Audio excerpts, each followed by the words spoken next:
세계적으로 유명한 시리즈 호빗의 촬영지, 번지점프의 발상지, 그리고 신발보다는 맨발을 더 선호하는 나라, 바로 뉴질랜드입니다. 인류가 마지막으로 정착한 이 땅, 뉴질랜드를 함께 탐험해 볼까요?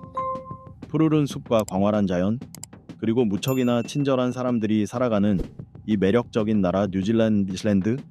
지금부터 뉴질랜드에 관한 놀라운 사실들을 함께 알아보며 그 매력에 흠뻑 빠져보시기 바랍니다. 20번. 뉴질랜드에는 뱀이 없다. 혹시 저처럼 뱀을 무서워하는 분 계신가요? 있다면 댓글로 알려주세요.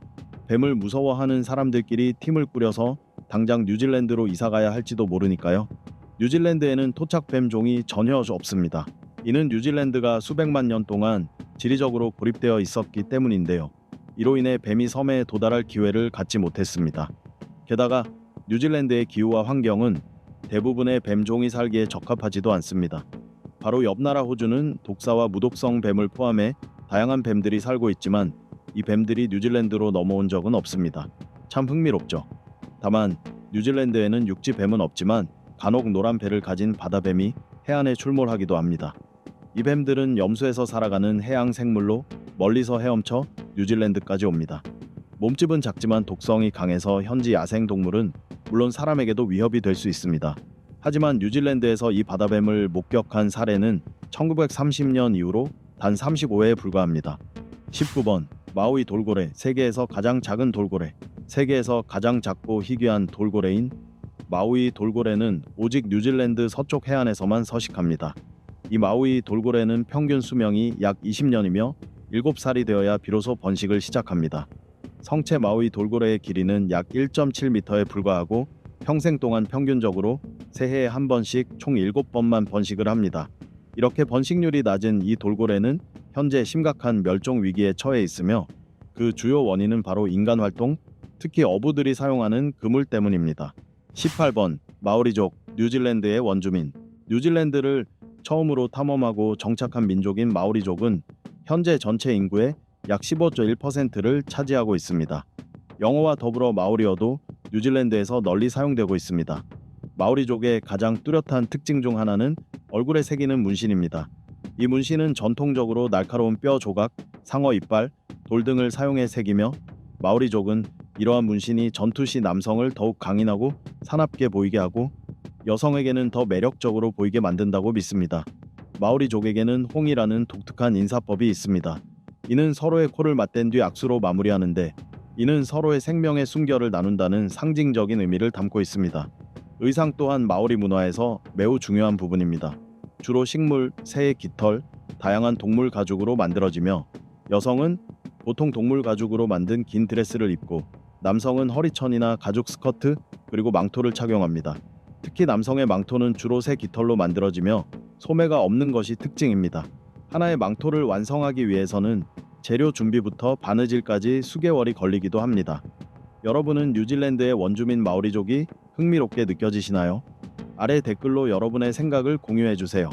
17번. 인간이 가장 마지막으로 정착한 나라. 고고학자들은 인류가 뉴질랜드에 처음 정착한 시기를 약 750년 전으로 추정하고 있습니다. 이는 뉴질랜드가 인간이 가장 마지막으로 정착한 나라라는 뜻이기도 합니다. 이곳에 처음 도착한 사람들은 남태평양의 폴리네시아 지역에서 온 마오리족이었습니다.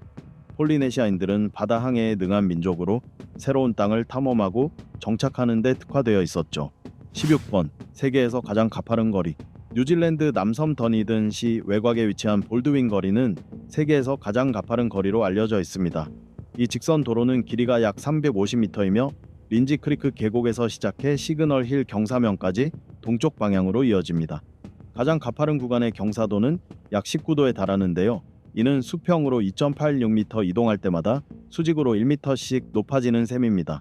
현재 볼드윈 거리 주민들뿐 아니라 더니든 시민 전체가 이 거리의 명성에 자부심을 느끼고 있으며 매년 여름, 보통 2월쯤이면 거리 아래에서 꼭대기까지 올라갔다 다시 내려오는 경주가 열립니다. 이 행사는 해마다 약 1000명의 참가자를 끌어모으고 있습니다. 이처럼 가파른 거리 옆에 사는 주민들은 과연 어떤 기분일까요? 여러분의 생각을 댓글로 나눠주세요. 15번. 키위의 나라. 왜 사람들은 뉴질랜드를 이야기할 때 키위라는 단어를 쓸까요? 우연히도 이 말은 뉴질랜드에서 재배되는 과일의 이름이자 이 나라에만 서식하는 새의 이름이며 뉴질랜드 사람들을 부를 때 쓰는 애칭이기도 합니다. 키위새는 날지 못하는 조류로 뉴질랜드에서 가장 흔하게 볼 수 있는 새입니다. 길고 뾰족한 부리와 부드러운 깃털을 가진 이 달리는 새는 뉴질랜드의 상징으로 여겨지고 있죠. 키위새는 크게 5종으로 나뉘며 큰 점박이 키위, 작은 점박이 키위, 로위, 토코에카, 그리고 하스트 토코에카 등이 있습니다. 이들은 크기, 색상, 서식지가 각각 다르지만 공통적으로 서식지 파괴, 포식자 외래종과의 경쟁 등으로 인해 생존 위협을 받고 있습니다. 그래서 키위새의 보존은 뉴질랜드에서 매우 중요한 과제로 여겨지고 있습니다. 14번. 맨발을 선호하는 사람들. 이 나라 사람들은 맨발이 건강에 좋고 자연과 더 가까워질 수 있다고 믿습니다. 그래서 뉴질랜드를 여행하면 잔디 위를 맨발로 걷는 것도 아주 자연스러운 일이죠. 특히 이곳의 맨발 문화는 사람들 사이의 거리감을 줄여주는 따뜻한 분위기를 만들어줍니다. 거리도 청결하고 안전해서 맨발로 다니기에 전혀 불편함이 없습니다. 실제로 거리, 공원, 슈퍼마켓, 카페 어디서든 맨발로 다니는 사람들을 쉽게 볼 수 있어 무거운 신발을 당장 벗고 싶어질지도 모릅니다. 13번. 여성 참정권을 처음으로 인정한 나라. 현재 존재하는 독립 국가들 중에서 뉴질랜드는 1893년에 여성의 투표권을 처음으로 인정한 나라입니다. 당시 뉴질랜드는 영국의 자치령이었지만 이 획기적인 결정을 통해 전 세계의 여성 인권에 대한 중요성을 알렸죠. 그 이후 이 나라는 3명의 여성 총리를 배출했습니다. 바로 제니 시플리, 헬렌 클라크, 그리고 저신다 아던입니다. 정말로 진보적인 나라라고 할 수 있겠죠? 여러분은 어떻게 생각하시나요? 댓글로 의견을 남겨주세요. 12번. 세계에서 가장 긴 지명을 가진 언덕. 이 언덕의 이름은 타우마타파카탕.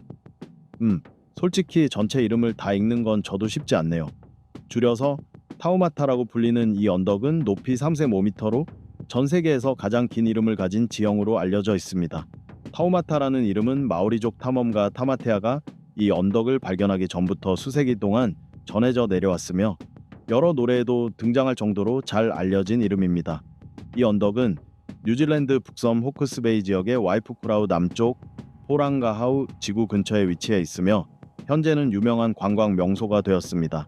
세계에서 가장 긴 지명을 읽는 것도 쉽지 않지만 외우는 건 정말 더 어렵겠죠. 혹시 이 이름을 끝까지 읽을 수 있는 분이 계시다면 꼭 댓글로 알려주세요. 저는 아직도 도전 중입니다. 11번. 오클랜드 도체 도시. 뉴질랜드의 수도는 아니지만 오클랜드는 이 나라에서 가장 크고 문화적으로도 가장 다양한 도시입니다. 이 도시는 오래전 화산 폭발로 형성되었으며 마누카우 항과 와이트마타 항에 둘러싸여 있어 마치 꿈같은 항구 도시의 풍경을 자랑합니다. 오클랜드는 중심 지역이 좁은 지역 위에 위치해 있으며 서쪽에는 태즈먼해, 동쪽에는 하우라키만이 접하고 있어 바다와 가까운 이유를 쉽게 이해할 수 있습니다. 이 도시는 상업용 항구와 화물항뿐만 아니라 수많은 요트 정박지를 보유하고 있어 도체 도시라는 별명을 얻게 되었죠. 마린에는 크고 작은 요트와 범선이 무려 50만 척 이상 정박해 있으며 어느 방향에서 오클랜드로 접근하든 줄지어 선박들이 늘어선 모습을 쉽게 볼 수 있습니다. 매년 1월에는 오클랜드 기념일 요트 대회가 열려 수천 척의 범선들이 항구와 그 주변 바다에 모입니다. 이 광경을 보면 당장이라도 오클랜드로 달려가 직접 보고 싶어지지 않으신가요?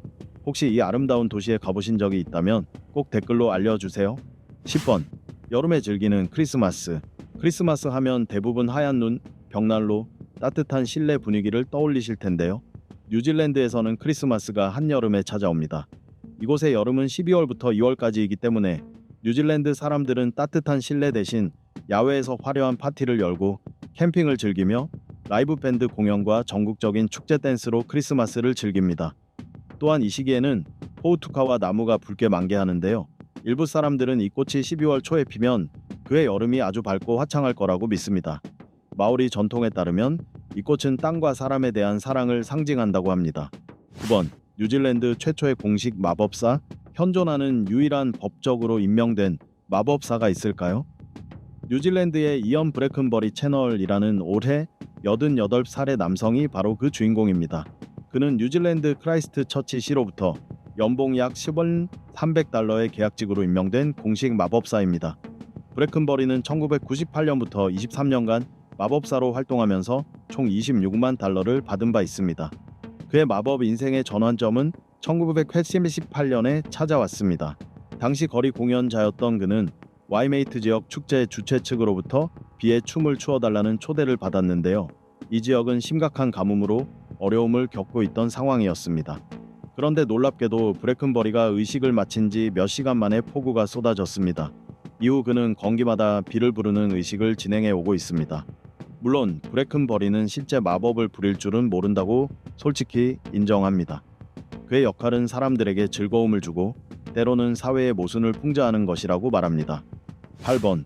사람보다 양이 더 많다.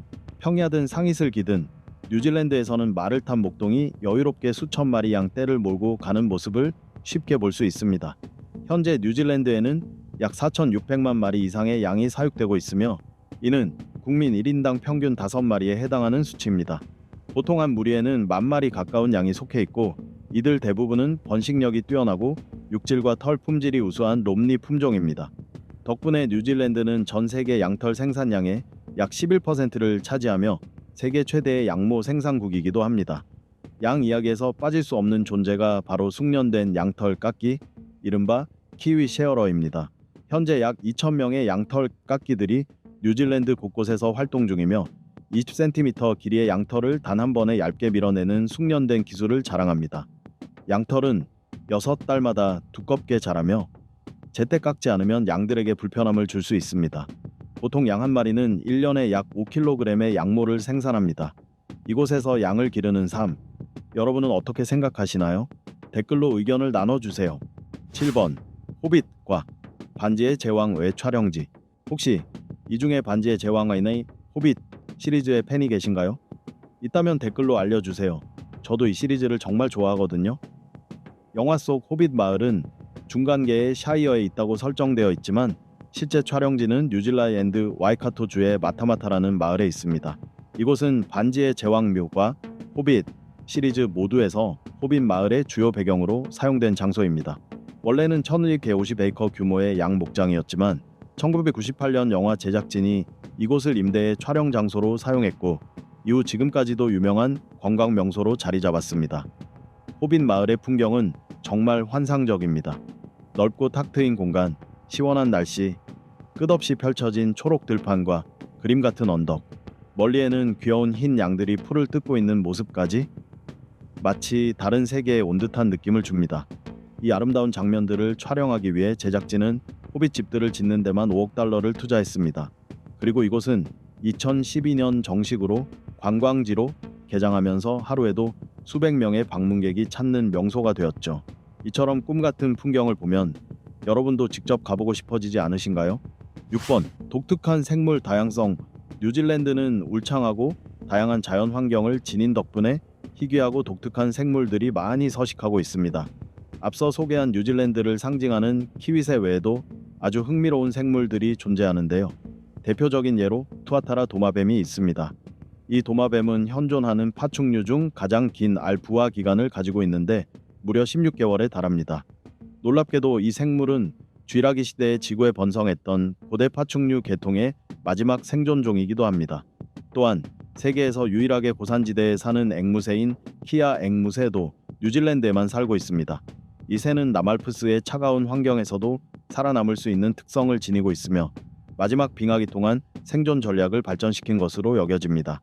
그리고 뉴질랜드에서 가장 작고 민첩한 새 중 하나인 펜테일 새도 이곳에서 볼 수 있습니다.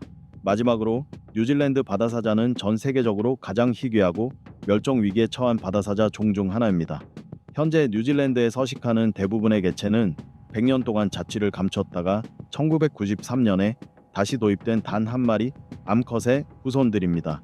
이처럼 뉴질랜드는 자연이 만들어낸 기적 같은 생물들의 보금자리라고 할 수 있습니다. 5번. 세 가지 공용어. 뉴질랜드에는 영어와 수화 외에도 마오리어가 공용어로 지정되어 있습니다. 전체 인구의 약 17%가 원주민 마오리족으로 이들의 언어는 한때 사라질 위기에 처했지만 지금은 활발히 보존되고 있죠.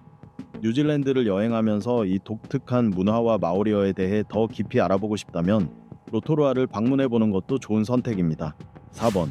번지점프의 발상지.